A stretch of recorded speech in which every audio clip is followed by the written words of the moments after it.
Hello students, আজকে আমি 12 এর কিছু জিনিস করাবো আর ইলেকট্রোস্ট্যাটিক্স এর উপর জয়েন্টের বেস করে কিছু জিনিস করাবো। ঠিক আছে?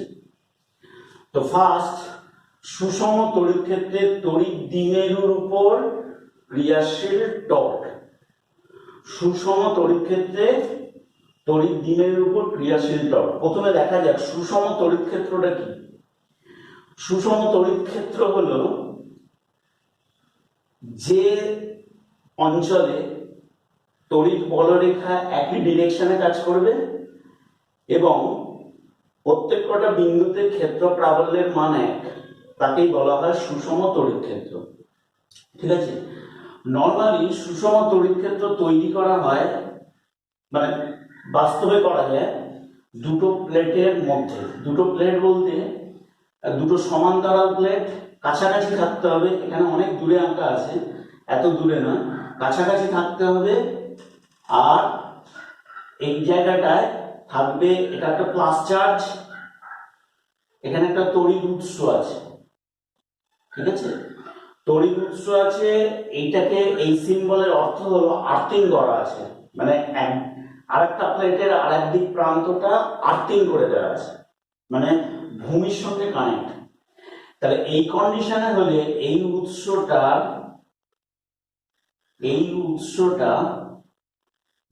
গোটাটাই এই প্লেটটাকে পজিটিভ চার্জে আহিত করে দেবে, গোটাটা, যেহেতু এটা ডিরেক্ট কানেক্ট আছে। ঠিক আছে? এইবার এই প্লাস চার্জের জন্য ঠিক এই প্লেটে, এটা যদি আমি এ প্লেট ধরি, এটা যদি বি প্লেট ধরি, তাহলে বি প্লেটের এই জায়গাটায় মাইনাস চার্জ আবিষ্ট হবে। ঠিক আছে? এটাকে বলা হয় ইন্ডাকশন, আবেশ, তড়িৎ আবেশ। তাহলে এখানে প্লাস চার্জ, এখানে যতগুলো এখানে প্লাস চার্জ থাকবে ততগুলো এখানে মাইনাস চার্জ তৈরি হবে। তাহলে আবেশের জন্য এখানে হবে মাইনাস চার্জ, আর বিপরীত দিকে প্লাস চার্জ তৈরি হবে, বিপরীত দিকে প্লাস চার্জ তৈরি হবে। এই প্লাস চার্জগুলো কোথায় চলে যাবে? এই প্লাস চার্জগুলো পৃথিবীতে চলে যাবে। ঠিক আছে? তাই জন্যে যে প্লাস চার্জগুলো পৃথিবীতে চলে গেল, মানে এই বাইরের যে প্লাস চার্জগুলো পৃথিবীতে চলে গেল, তাকে বলা হয় মুক্ত আধান। আর যে মাইনাস চার্জগুলো যেতে পারলো না, একে বলা হয় বদ্ধ আধান। ঠিক আছে? তাহলে এই চার্জটাকে বলবো, ওপরের এই মাইনাস চার্জটাকে বলবো বদ্ধ আধান, আর যে বাইরের যে প্লাস চার্জগুলো ছিল সেটা চলে গেছে, সেটা হলো মুক্ত আধান। তাহলে এইরকম তৈরি করা হলো। তাহলে এইরকম তৈরি করলে তড়িৎ ক্ষেত্র এই ডিরেকশনে কাজ করে, তড়িৎ ক্ষেত্র এই ডিরেকশনে কাজ করে। ওকে, তড়িৎ ক্ষেত্র এই ডিরেকশনে কাজ করে, তড়িৎ বলরেখাগুলো এই ডিরেকশনে কাজ করবে, কেউ কাউকে ছেদ করবে না। প্রত্যেক কটা বিন্দুতে ক্ষেত্র প্রাবল্যের পরিমাণ কত হবে? পরিমাণকে ধরবো ই। প্রত্যেক কটা বিন্দুতে ক্ষেত্র প্রাবল্যের পরিমাণ ই। ঠিক আছে? তাহলে এটা হলো একটা সুষম তড়িৎ ক্ষেত্র। তাহলে এইরকম সুষম তড়িৎ ক্ষেত্রের মধ্যে যদি কোনো ডাইপোলকে রাখা হয়, আমি তড়িৎ ক্ষেত্রের ডিরেকশনটাকে উল্টো দিলাম, তড়িৎ ক্ষেত্র এই ডিরেকশনে কাজ করেছে, ক্যাপিটাল ই। এই কথাটার মানে এখানে যদি আমি একটা প্লাস চার্জ রাখি, সেই প্লাস চার্জটা এই ডিরেকশন বরাবর চলে যাবে এবং ওই প্লাস চার্জটা কত বল অনুভব করবে? ক্যাপিটাল ই। তাহলে এরকম সুষম এই বলরেখাগুলো কেউ কাউকে ছেদ করছেন না। তাহলে এরকম সুষম তড়িৎ ক্ষেত্র রয়েছে। এই সুষম তড়িৎ ক্ষেত্রের মধ্যে যদি কোনো ডাইপোলকে রাখা হয়, আচ্ছা ডাইপোলের আগে দেখা যাক, আমি যদি এখানে প্লাস কিউ একটা চার্জ রাখি, প্লাস কিউ একটা চার্জ রাখি, সঙ্গে সঙ্গে প্লাস কিউ চার্জটা এই ডিরেকশনে চলে যাবে, প্লাস কিউ চার্জটা এই ডিরেকশনে চলে যাবে। কেন চলে যাবে? লক্ষ্য করো, একক আধানের ওপর প্রযুক্ত বলের ডিরেকশন এদিকে, প্রযুক্ত বল, একক আধানের ওপর প্রযুক্ত বলের ডিরেকশন এদিকে। তাহলে একক ধনাত্মক আধানের বদলে যদি একটা প্লাস কিউ চার্জ রাখা হয়, তার উপর প্রযুক্ত বল কত হবে? এই ডিরেকশনে কাজ করবে, সেটা কত হবে? কিউ ইন্টু ই। মনে করে দেখো, কারণ একক আধানের উপর বল ই আর কিউ আধানের উপর প্রযুক্ত বল কত হবে, কিউ ইন্টু ই। তাহলে এই ডিরেকশনের একটা ফোর্স পাবে, ঠিক আছে, এই ডিরেকশনে একটা ফোর্স পাবে। এইবারে দেখো তো, যদি আমি প্লাস চার্জের বদলে একটা মাইনাস চার্জ রাখি, মাইনাস কিউ চার্জ, তাহলে মাইনাস কিউ চার্জ কোন দিকে যাবে, এই দিকে যাবে না, উপরের দিকে যাবে না। কেন যাবে না, কারণ একক ধনাত্মক আধানের ডিরেকশনই এদিকে, একক ধনাত্মক আধানের উপর প্রযুক্ত বলের ডিরেকশন এদিকে। তাহলে মাইনাস লাগলে কোন দিকে কাজ করবে, এই direction. That is equal two, এটা কত হবে, মাইনাস কিউ ইন্টু ই। তাহলে কি শিখলাম, সুষম তড়িৎ ক্ষেত্রে যদি কোনো পজিটিভ চার্জ রাখা হয়, তবে সেই পজিটিভ চার্জ তড়িৎ ক্ষেত্রের দিকে গতিশীল হবে। আর যদি নেগেটিভ চার্জ রাখা হয়, তাহলে নেগেটিভ তার উল্টো ডিরেকশনে, তড়িৎ ক্ষেত্রের উল্টো ডিরেকশনে, তাহলে সে গতিশীল হবে। ওকে, তাহলে তাই যদি হয়ে থাকে, তাহলে এখান থেকে আমি আরেকটা জিনিস বলতে পারি, দেখো কিউ ইন্টু ই, এটা একটা ফোর্স। আমি যদি নিউটনের সেকেন্ড লকে ভাবি, mass into acceleration is equal to কি লেখা যায়, কিউ ইন্টু ই। তাহলে এখান থেকে অ্যাক্সেলারেশন কত আসবে, Q into E by M. তাহলে দেখা যাচ্ছে এই পজিটিভ আধানটার যে অ্যাক্সেলারেশন নিয়ে গতিশীল হবে, তার পরিমাণ হলো দিস।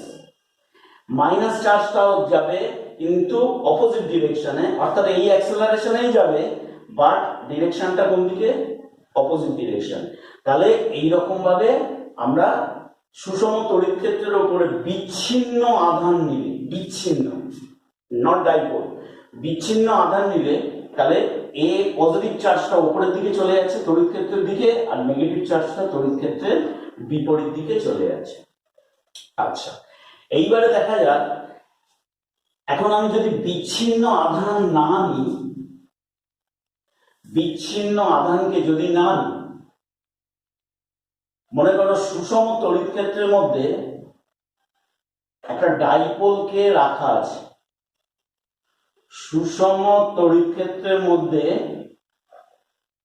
কোন ডাইপোলকে রাখা আছে, এটা হলো প্লাস, এটা হলো মাইনাস, একটা ডাইপোলকে রাখা আছে।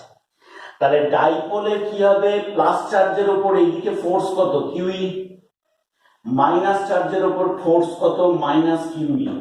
দুটো ফোর্স ইকুয়াল এন্ড অপোজিট, তাহলে ডাইপোলের উপর কোনো ফোর্সই নেই। এই দুটো ফোর্স ইকুয়াল এন্ড অপোজিট, কারণ আমরা জানি ডাইপোলের দুটো চার্জ ইকুয়াল এন্ড অপোজিট, তাহলে ফোর্সও কি হবে, ইকুয়াল এন্ড অপোজিট। ডাইপোলের উপর কোনো ফোর্স আপাতত হচ্ছে না, ডাইপোলের উপর লব্ধি বল কত, লব্ধি ফোর্স ইকুয়াল টু বা রেজাল্টেন্ট ফোর্স ইকুয়াল টু 0। দেখে নাও, তাহলে এই ফোর্স একে ক্যান্সেল করেছে। এইবার যদি সুষম তড়িৎ ক্ষেত্র অপরিবর্তিত থাকে, ডাইপোলটা কিন্তু এখানে চিরকালই স্থির থাকবে, ডাইপোলটা এই পজিশনে চিরকালই স্থির থাকবে। এখন আমি যদি ডাইপোলটাকে ঘুরিয়ে দিই, এই ঘোরানো, এই ডাইপোলটাকে এই মুভ করাই, যদি রোটেশনাল মানে একটা মোশন যদি নিয়ে আসি বা রোটেট করি, তার জন্য আমাকে কি অ্যাপ্লাই করতে হবে, টর্ক অ্যাপ্লাই করতে হবে। কারণ সুষম তড়িৎ ক্ষেত্রের মধ্যে এই ডাইপোলটা কোনোদিনই ঘুরবে না, ডাইপোলটা ওখানেই স্থির থাকবে। এখন ডাইপোলটাকে মনে করে নাও আমি এখানে নিয়ে এসেছি, এই জায়গাটায় ডাইপোলটাকে এই ছিল, আমি জোর করে এখান থেকে ছিল এই নিয়ে এসেছি, কত অ্যাঙ্গেল নিয়ে এসেছি, থিটা অ্যাঙ্গেল। তাহলে যেই এরকম নিয়ে আসবো, তাহলে এই তড়িৎ ক্ষেত্রের জন্য এখানে কাজ করবে কি, কিউই, এখানে কাজ করবে কি, মাইনাস কিউই। ঠিক আছে, লক্ষ্য করো, সমান্তরাল বিপরীতমুখী সমান ফোর্স একটা বস্তুর উপর কাজ করলে কি হবে, তাহলে এই ডাইপোলটার উপরে একটা টর্ক অ্যাপ্লাই হবে, টর্ক। কারণ টর্কের ডেফিনেশন জানো, তাহলে এই দুটো ফোর্স ইকুয়াল, অপোজিট এবং প্যারালাল, যার জন্য ডাইপোলের উপর একটা কি অ্যাপ্লাই হবে, টর্ক। টর্ক মানে আমরা কি জানি, যে কোনো একটা ফোর্স আর এদের মধ্যেকার লম্ব ডিস্টেন্স বা পারপেন্ডিকুলার ডিস্টেন্স। তাহলে লম্ব ডিস্টেন্সটা এটাই হবে। দেখে নাও, এই হলো ফোর্স, এই ফোর্স, লম্ব ডিস্টেন্স এটা, এদিকেও করতে পারো এদিকেও করতে পারো, কোনো অসুবিধা নেই। তাহলে আমরা কি জানি, ডাইপোলের এই ডাইপোলের মধ্যেকার দূরত্ব কত? একটা ডাইপোলকে কত দূরত্ব ধরা হয়? 12। তাহলে এটাকে 12 ধরলে, তাহলে এই অ্যাঙ্গেলটা থিটা, এই অ্যাঙ্গেলটা থিটা, এটা ধরো মাইনাস এ পজিশন, এটা বি পজিশন, এটা সি, দেখে না? তাহলে আমরা কি জানি, অ্যাঙ্গেলটা থিটা হলে এই কোণের সাপেক্ষে এটা লম্ব, লম্ব মানে কি লেখা যাচ্ছে, 12 সাইন থিটা। দেখে নাও, এই বাহুটা হলো 12 সাইন থিটা। ওকে, তাহলে টর্ক সমান আমরা কি জানি, যে কোনো একটা ফোর্স আর এদের মধ্যেকার লম্ব দূরত্ব এক। তাহলে কি দেখা যাচ্ছে, তাহলে টর্ক ইজ ইকুয়াল টু কি, কিউই ইনটু বিসি কত, 12 সাইন থিটা।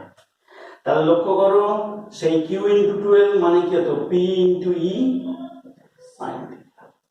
তাহলে এটাই হলো টর্ক। তাহলে টর্ক পেয়ে গেলাম কত, পি ইনটু ই সাইন থিটা।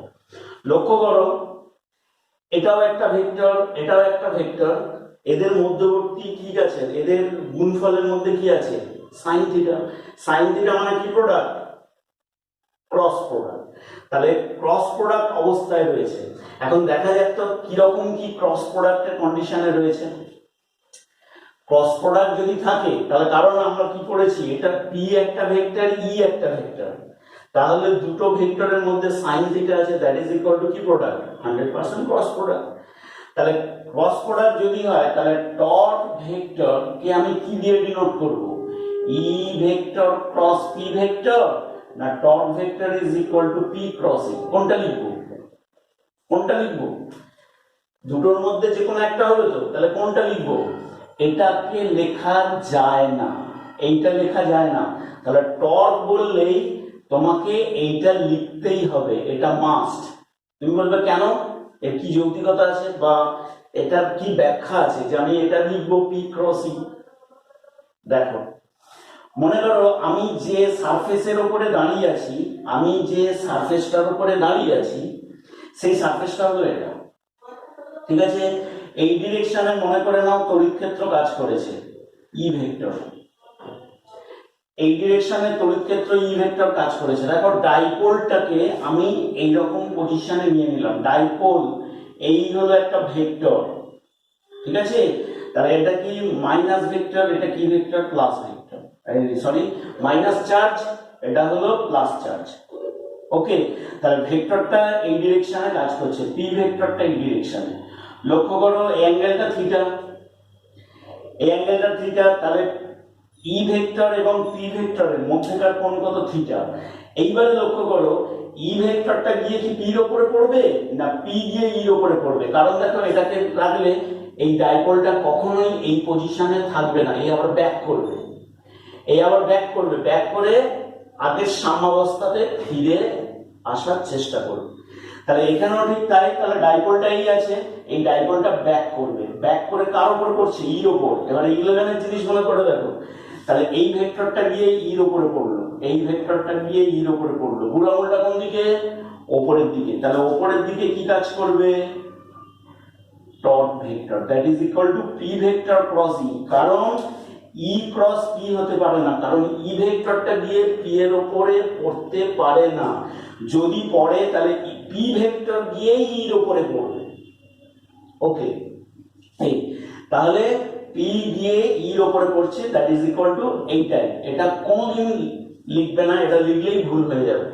আমাকে লিখতে হবে torque vector is equal to P cross E. তাহলে আমরা কি পেয়ে গেলাম, সুষম তড়িৎ ক্ষেত্রে তড়িৎ দ্বিমের উপর ক্রিয়াশীল টর্ক। ওকে, একদম ক্লিয়ার। আচ্ছা, আমি যদি দেখো এই বোর্ডের ডিরেকশন ওয়াইজ ধরি, বোর্ডের ডিরেকশন ওয়াইজ বলতে দেখো, তড়িৎ ক্ষেত্র কাজ করেছে এই ডিরেকশনে, আর ডাইপোল মোমেন্ট কাজ করেছে এই ডিরেকশনে। দেখে নাও, ডাইপোল মোমেন্ট এই ডিরেকশনে কাজ করবে, তড়িৎ ক্ষেত্র এই ডিরেকশনে কাজ করেছে, তাহলে ডাইপোল মোমেন্টটা গিয়ে পড়বে ইর উপর এই ডিরেকশনে। তাহলে এটা গিয়ে এই, তাহলে বুড়ো আঙুলটা কাজ করছে বোর্ডের বাইরে, তাহলে ডাইপোল মোমেন্ট কাজ করবে এই ডিরেকশনে, বোর্ডের বাইরে আমার যা ছবি আছে। আর যদি এই ছবিটাকে চিন্তা করো এইভাবেই হবে। ওকে, ব্যাপারটা ক্লিয়ার? ওকে, আচ্ছা এইবারে দেখো সুষম তড়িৎ ক্ষেত্রে তড়িৎ দ্বিমেরুর উপর ক্রিয়াশীল কৃতকার্য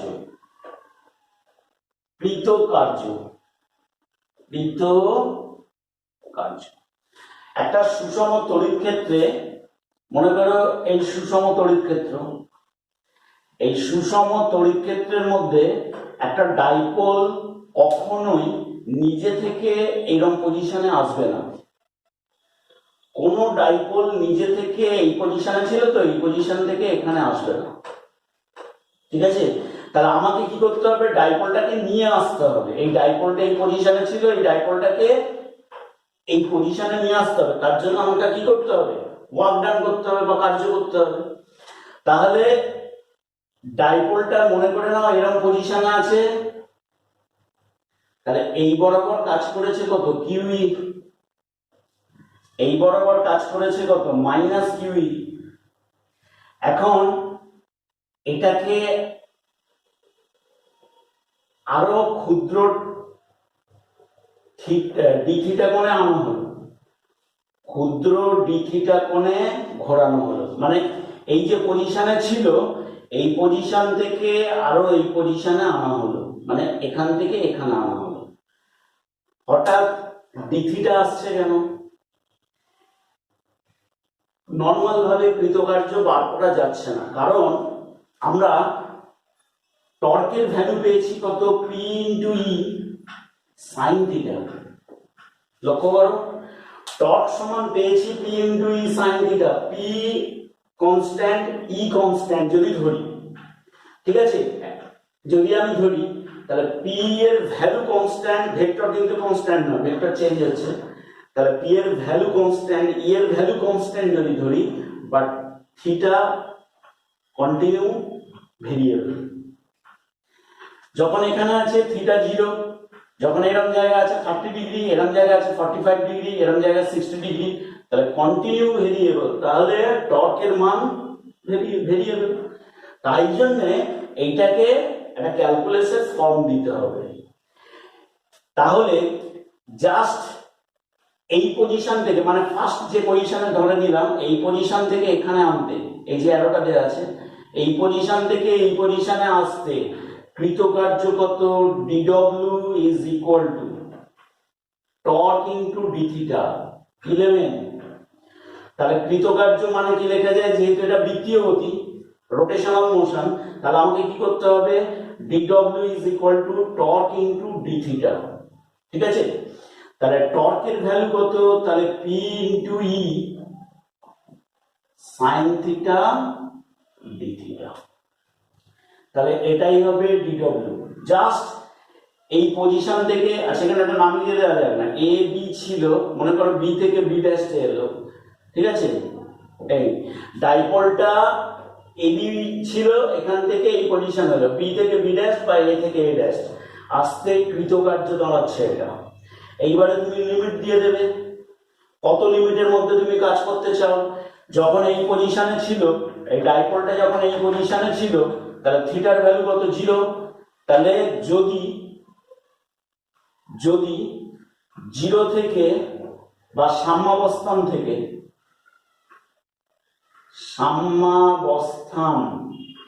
থেকে বা ইকুইলিব্রিয়াম পজিশন থেকে থিটা কোণে ঘোরানো যায়, তবে কৃতকার্য কি হবে, ডব্লিউ, মানে আমি এটা টোটাল ডব্লিউ মানে ডিডব্লিউ কে ইন্টিগ্রেট করছি, এরকম ডিডব্লিউ কে ইন্টিগ্রেট করছি 0 to w is equal to p into e constant sin theta d theta, কত থেকে, 0 থেকে থিটার মধ্যে। তাহলে এই থিটা এখান থেকে একে ইন্টিগ্রেট করলে পেয়ে যাবে, এখানে লিখছি w is equal to কি লেখা যায়, p into e, sin এর ইন্টিগ্রেশন কি আসবে minus cos theta 0 to theta, দেখে নাও লিমিট 11 এ শিখিয়েছিলাম। তাহলে w ইজ ইকুয়াল টু কি লেখা যায় p into e minus cos theta minus of minus cos 0। মনে করে দেখো upper limit minus lower limit, upper limit ছিল minus cos theta minus of minus lower limit. Okay, তাই জন্য তাহলে w ইজ ইকুয়াল টু কত আসবে p into e cos 0 1 plus হয়ে যাচ্ছে, তাহলে 1 মাইনাস cos থিটা। তাহলে এটাই হবে ওয়ার্ক ডান। যদি সাম্যাবস্থান থেকে থিটা কোণে ঘোরানো যায় তাহলে ওয়ার্ক ডান আসবে এইটা। এইবারে দেখো সাম্যাবস্থান থেকে নাও ঘোরাতে পারি, সাম্যাবস্থান থেকে এটাকে নাও ঘোরাতে পারি। কত থেকে? মনে করে নাও থিটা 1 থেকে থিটা 2 এর মধ্যে ঘোরাবো, থিটা 1 থেকে থিটা 2 এর মধ্যে ঘোরাবো। তাহলে কৃতকার্য কত এসে যাবে? তাহলে এই কে লিমিট দিলাম থিটা 1 থেকে থিটা 2, তাহলে ওয়ার্ক ডান কত আসবে p ইনটু e। ঠিক আছে, তাহলে এখানটা বসাবো মাইনাস থিটা 1 থেকে থিটা 2। ঠিক আছে, তাহলে minus cos theta 2 minus of minus cos theta 1। এই তাহলে তাই যদি হয়ে থাকে তাহলে w ইজ ইকুয়াল টু কি আসবে p ইনটু e 1 নয়, তাহলে cos theta 1 minus cos theta. তাহলে এটাই হবে ওয়ার্ক ডান। এবারে বইতে দেখবে ম্যাথ আছে, তোমার বিভিন্ন অ্যাঙ্গেল দেওয়া থাকলে কত ঘোরাতে হলে কত কার্য পেয়ে যাবে। ঠিক আছে, আচ্ছা এইবারে দেখো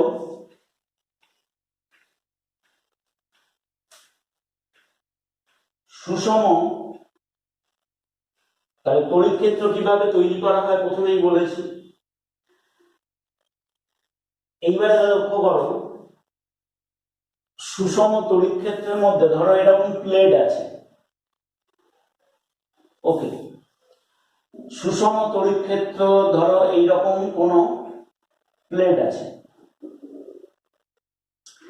ঠিক আছে, এটা উৎস,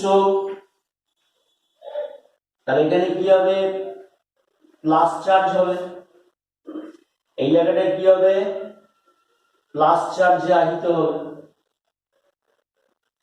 সমান্তরাল পাথ ইন্ডাকশনের জন্য এখানে কি হবে মাইনাস, বাইরের প্লাসটাকে আর্থিং করে দাও, দিলে চলে যাবে পৃথিবীতে।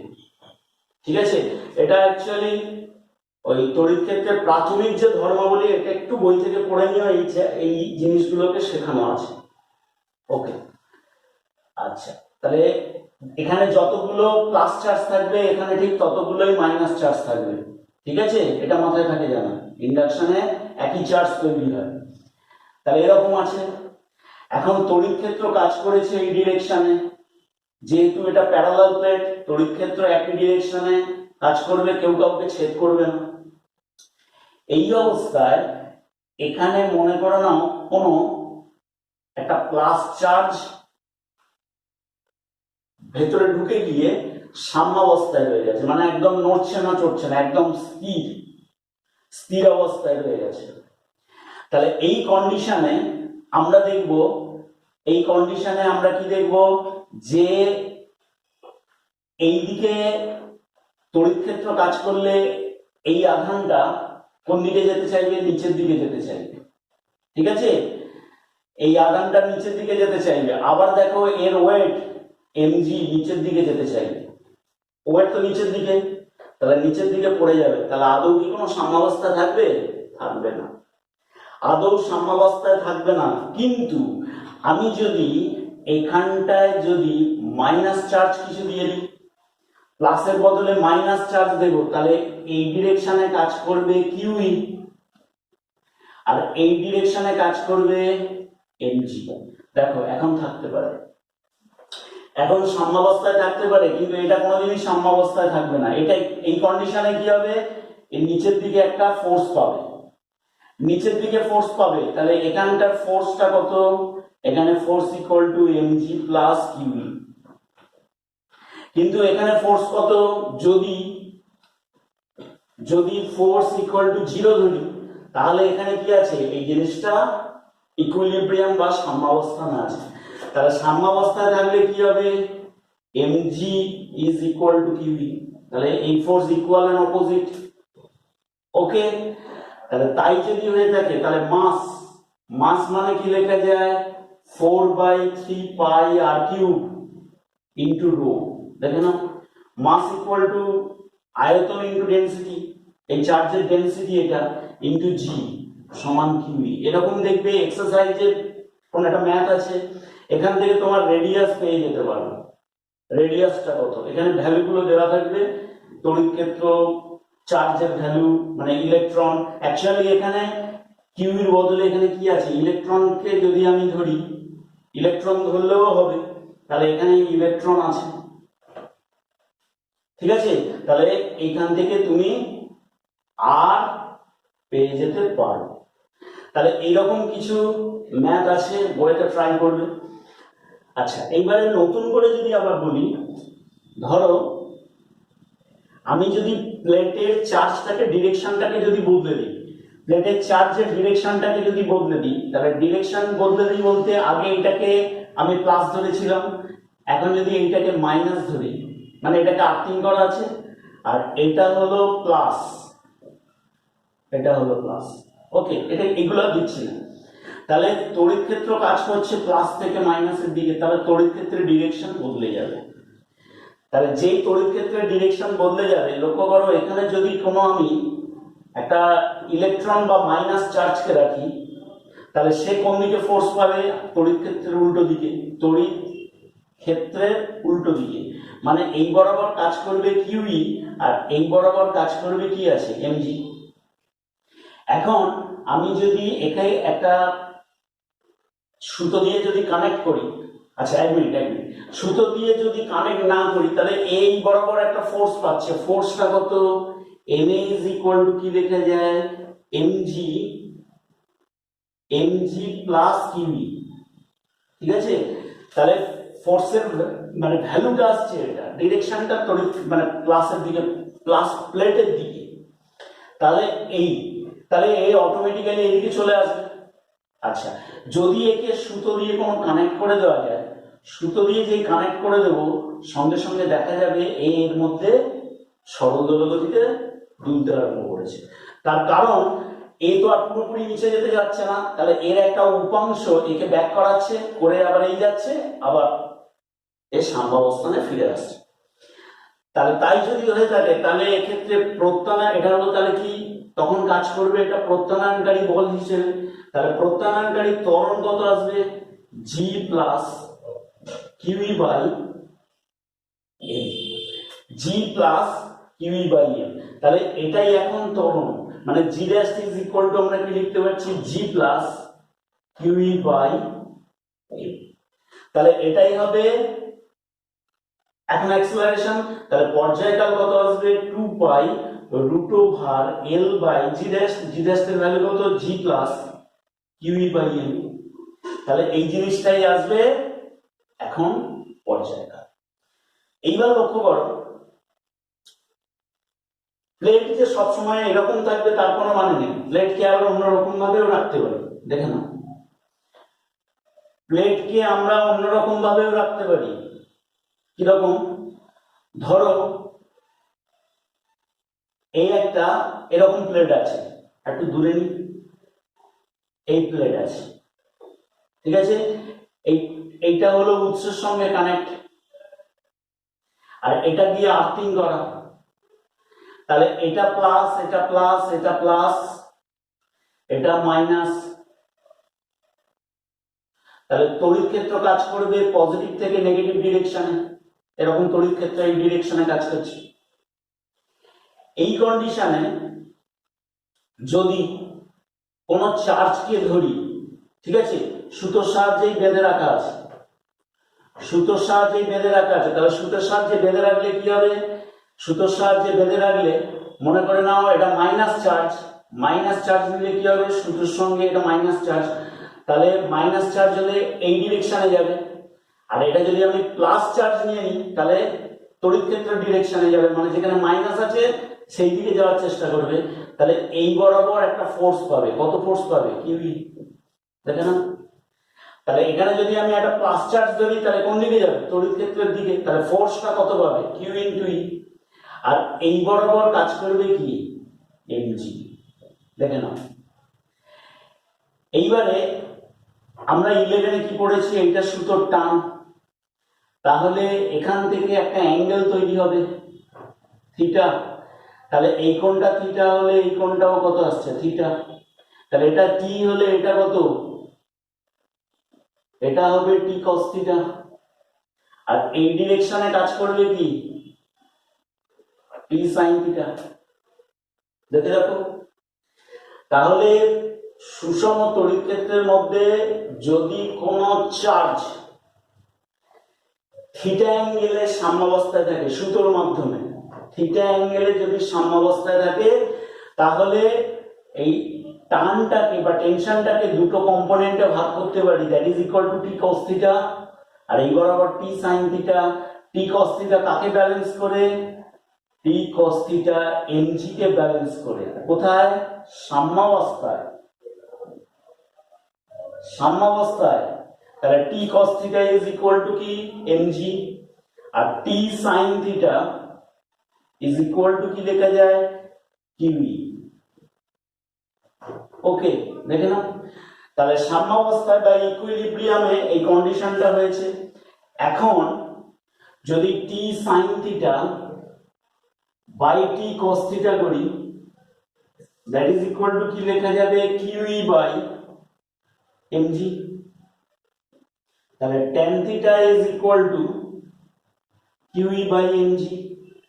এখান থেকেও তুমি একটা ম্যাথ পেয়ে যেতে পারো যে সুতোটা কত অ্যাঙ্গেলে থাকবে। তোমার তড়িৎ ক্ষেত্রের মান বা কিছু ভ্যালু দিয়ে দিলে, তড়িৎ ক্ষেত্র বাবলের মান, আধানের ভ্যালু, চার্জের ভর, অভিকর্ষ ত্বরণ জানা আছে, দিয়ে দিলেই সুতোটা উলম্ব রেখার সঙ্গে কত অ্যাঙ্গেলে থাকবে পেয়ে যাবে। তাহলে এটা সাম্যাবস্থায়। তাহলে এর মধ্যেও কি অসিলেট করতে পারে? এর মধ্যেও কি সরল দোলগতি তুলতে পারে? অবশ্যই তুলতে পারবে। যদি, দেখে নাও, যদি T cos theta is less than M G হয়, এমজি বড় হতে হবে কার থেকে? T cos theta. তখন এ আবার এর একটা উপাংশ এদিকে কাজ করবে, আবার এর মধ্যে সরল দোলগতি তুলবে। তখন কি করে করব? লক্ষ্য রাখো, এই বরাবর কাজ করছে এমজি, এই বরাবর কাজ করছে কিউই, দুটো ফোর্সের একটা রেজাল্টেন্ট ফোর্স বার করব। এদিকে এমজি, এদিকে কিউই, দুটো ফোর্সের রেজাল্টেন্ট ফোর্স বার করব কত? এমএ। দুটো ফোর্সের রেজাল্টেন্ট ফোর্স বার করছি, কিন্তু এই শর্ত কিন্তু এটাই। ওকে, তাহলে এমএ কত হয়? আমরা কি জানি? দুটো ফোর্স 90 ডিগ্রিতে থাকলে কি আসে? 90 ডিগ্রিতে থাকলে আসবে বা M square is equal to কত আসবে? এমজি স্কোয়ার প্লাস কিউই এর স্কোয়ার। তাহলে এ স্কোয়ার কত? G square plus Q E by M এর হোল স্কোয়ার। তাহলে এ কত আসবে? Root over G square plus Q E by M এর হোল স্কোয়ার। তাহলে এটাই হবে লব্ধ ত্বরণ। তাহলে তাই যদি হয়ে থাকে, তাহলে এখন পর্যায়কাল কত? T dash is equal to 2 pi root over L by A বা G dash. 2 pi is equal to L by this. এটাই কত? রুট ওভার অফ কত আসবে? G square plus Q E by M এর হোল স্কোয়ার। তাহলে এটাই হবে এখনকার পর্যায়কাল। ঠিক আছে? তো এইরকম ভাবে আমরা সমস্ত জিনিসগুলোকে, পর্যায়কালকে বার করতে পারি যদি চার্জ দেওয়া থাকে। ঠিক আছে? পরের দিনে আরো ইন্টারেস্টিং কিছু জিনিস দেওয়া হবে। ঠিক আছে? এগুলো ট্রাই করো। তাহলে আজকের এই পর্যন্ত, বাই।